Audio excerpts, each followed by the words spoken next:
Hey, what's going on, guys? And I'm back. Had a little brief. I was trying to do this earlier, and then my freaking battery died. Y'all know how I go. These batteries ain't worth crap. So, anyway, I'm back. So, I wanted to talk real quick and have just a little quick discussion about Megan Thee Stallion and Tory Lanez. Tory Lanez going live last night and what it means to me and what I think it means to a lot of other men of color that I don't know. I don't want to go as far as saying guilty until proven innocent, but it definitely is some speculations and some inconsistencies in Megan's story. Can we say that?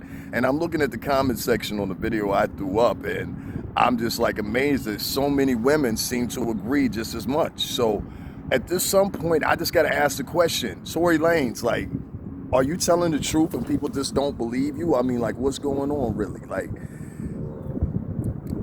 I have seen this before where the easiest person to blame is the black guy. I'm gonna have to be quite honest with you. I've seen situations where the best person to blame is the Spanish guy. I've seen situations where the best person to blame is the white guy. So I know it goes in all three equal facets. Let's not get that correct. Let's not get that incorrect. But this is the point. There is a lot of inconsistencies in Meg Thee Stallion's story, and I've said this beforehand. The first time she changed the story and she said that, she accidentally got shot. Then his story changed so it might have been some glass. Then when she got to the doctor, they determined that she might have been shot. Come to find out, Megan was playing with the gun at the pool party. That's what some people are saying. Some people are saying that, and I have to pay attention to what Tory Lanez said too, not taking sides on either end, but I would just say if I had to go between the two, it seems like to me that the story that Meg is giving is a little bit more inconsistent. And plus, I'm going to have to say, Tory Lanez, this is actually the first time that he's went live and talked about it. That's what grabbed me and that's what drew me in because I was like, oh my God, finally he's talking about it. Now, at behest of Rock Nation, he's saying that some people didn't want him to talk. I'm figuring those some people, if we're talking about Rock Nation, that either got to be, uh, I'll just say Jay-Z. If it wasn't Jay-Z that said it himself, the message was passed from Jay-Z down. Does that make sense? Because I know the pecking order and how things go. So let's say that. And let's say Tory Lanez was told not to speak to the public, which is quite funny because I remember sending a message and I tagged Leo in it. Leo Cohen, if you guys don't know what I'm talking about. And I said, the worst thing that this chick could do is jump online and start talking. And what did she do? She kept on talking. Now, many of y'all don't know, she has either a management deal, distribution deal, or whatever the case is through 300 Entertainment, which is Leo Cohen's company. So she signed to him. Reluctantly enough, that's the case. Now, I've seen the video a million times, and the thing that confuses me too, you've just been assaulted, you've just been done wrong, but yeah, you hop back in the Jeep. I got to take Tory Lanez's case on that one. I mean, it makes sense to me. The second thing that kind of stuck out to me, like I said just a minute ago, was the fact of the silencing. I know that routine. Don't say nothing. That's the same order that Puff plays. And that's do not talk to the public. Do not talk about anything. I know when Puff was going to court, they had like a little thing with us about talking to the media, which it was brought to me and my attention by numerous different people. You know what I mean? Tucker had said it. I think Malcolm Miles had suggested that we don't talk to the media that much, try to avoid them or whatever, because we might say something at the time that might actually, I guess, damage the case, I don't think Tory Lanez said anything last night that was detrimental to his case. In fact, I think he talked to a lawyer before he even went live, to be quite honest with you. And if he did, kudos to him because he's smart. I don't think Megan Thee Stallion's case will be solid. I think it'll have a lot of holes in it. I think Megan Thee Stallion may be under the assumption or presumption that she was done wrong, but in actuality, we have to look at Meg as an artist. Meg is the same person that said "fuck a nigga, hot girl summer," "fuck a nigga, hot girl summer," and her derogatory views and opinion of men. And I'm not here to judge Megan on the music per se. I've done a video before speaking on how I don't like that her music is infiltrating young girls, being 12, 13, 14 years old. But if you're a grown woman, 21 plus, you know, hey, fuck a nigga, right? Good luck in marriage. Uh, you know, no matter how you paint the picture, Megan, you basically revved in this type of environment by your music. See, your music can sometimes create a reality. And in this case, I think Megan did just that. You know, she created the same reality that she speaks of. She talks about being a hot girl. She talks about being with the gangsters. She talks about shooting at people. She talks about everything unimaginable in the sun. Now, finally, when she gets shot, now all of a sudden we're supposed to shut up about that. But her music has continued to do that. WAP had a couple with references to the streets and everything else. Well, that just wet ass, you know. It didn't. Anybody want to argue with me about that? I'm up for it. It didn't have just references of the WAP. It had references of a couple of things. And if you haven't heard it, maybe you should go back and listen to the song and it'll be clear to you. My point is, Meg, I have nothing against you personally, but there's something funny here. There's some inconsistencies in your story based on what Tory said. And Tory did a lot of muttering within the whole damn thing, too. Let's not get that mistaken. It was probably a good 7 to 8 minutes worth of muddling. He was talking about the people, and then he started talking about Canada, and then he started talking about other things, and whatever. But right now, this young man,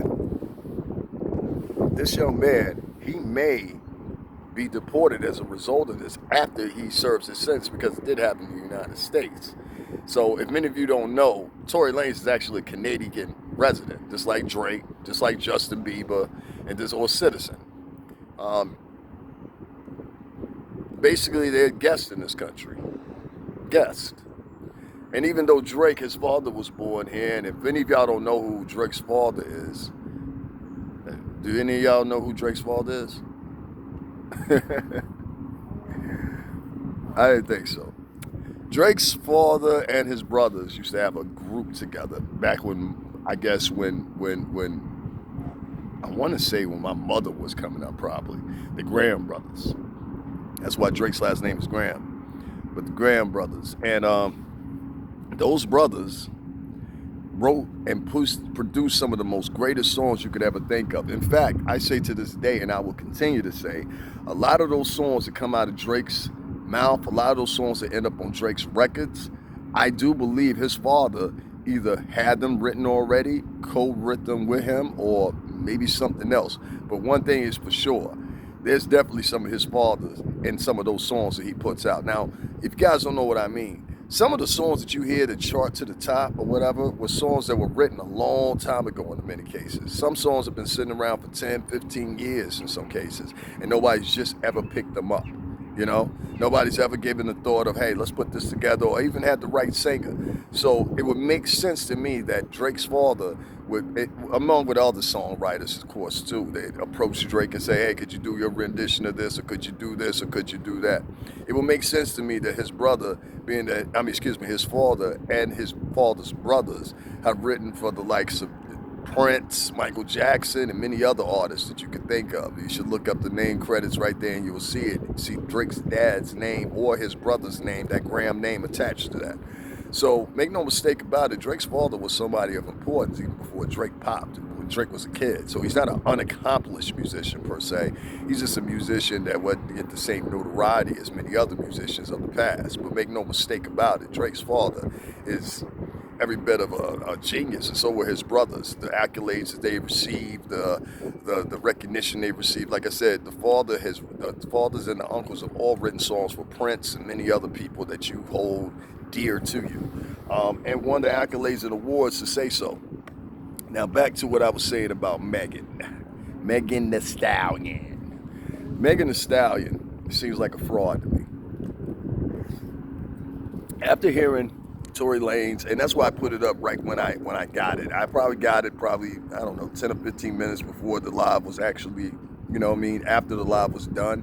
So I was able to sit back and at least look at least a third of it and get to the highlight points, because like I said, a lot of that live was a bunch of BS. I mean, it was things in there that Tory had said within the live that really didn't make any sense. Really, nobody really even cared. And to me personally, I was just like, this is of no importance. I think everybody was saying the same thing, and they're still saying the same thing in the comment section. Get to the part about MegTheStallion. I think Meg's lying. I think a lot of women in my comments are saying the same thing. They think Meg is lying. If she's not lying, let's just say she's stretching the truth. Let's just say that she's bending the truth. Let's just say that she's not giving us all the facts. There's many different things we could say, right?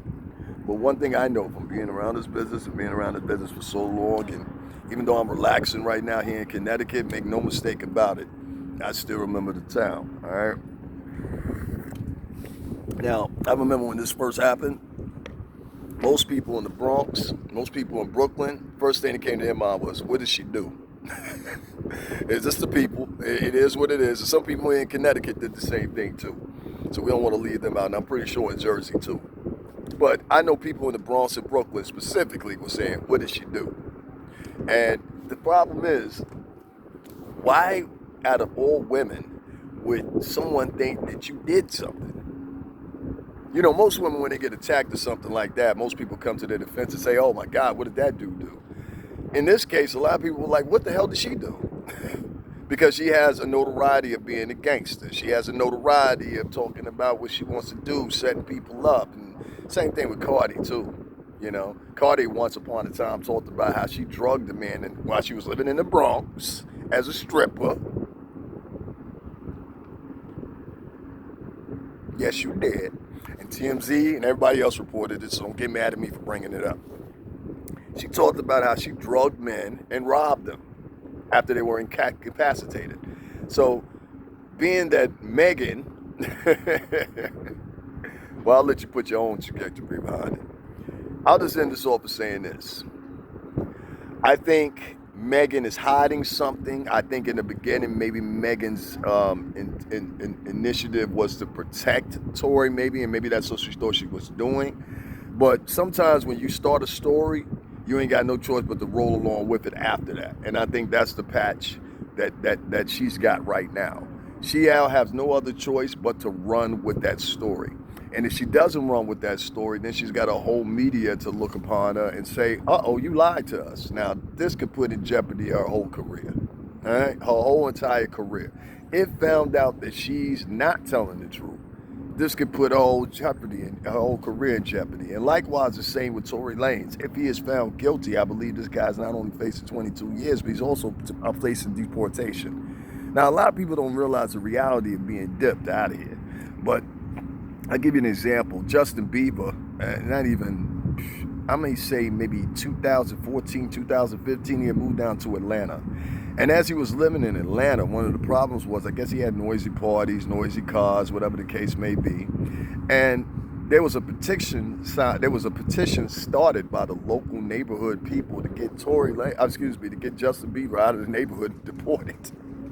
They did the same for Celine Dion at one time. I think Celine Dion had said something in one of the award shows. They did the same thing for Drake 2 or 3 times. I don't want to get Drake out of here. It's really silly business, really silly business. But guys, like I said, be your own decision maker. I'm reading what I'm hearing in the comments. It's about, right now we got up to 184 comments. Trying to get some more, so put your comments down there, what you think. In the community section, I actually have a link to the video if you can't find it. So just go to the community section right here on YouTube. You'll be able to find it. But yeah, there's something funny in the water here. And I think that Tory Lanez being able to finally tell his side worked in his favor. Now, Tory, I'm going to tell you this. Don't go live twice, because then they're going to want more of you. Don't start talking every day online. Don't start getting on your Instagram live answering questions. Don't answer any questions whatsoever. Your lawyer would tell you the same thing. Don't answer any questions. Last night you were taking a risk by going live that little bit of time that you did. But don't do it again. All right? Staying numb and quiet. Appealing to the public is not going to get you adjudicated. All right? Remember that again. Pleading to the public is not going to get you adjudicated, nor is it going to get you convicted either. All right, guys, I'm out of here. I'll see you on the next upload. Make sure you like, share, subscribe, and donate. Links in the description box and also link in the pinned comment down below. I'll talk to you guys later.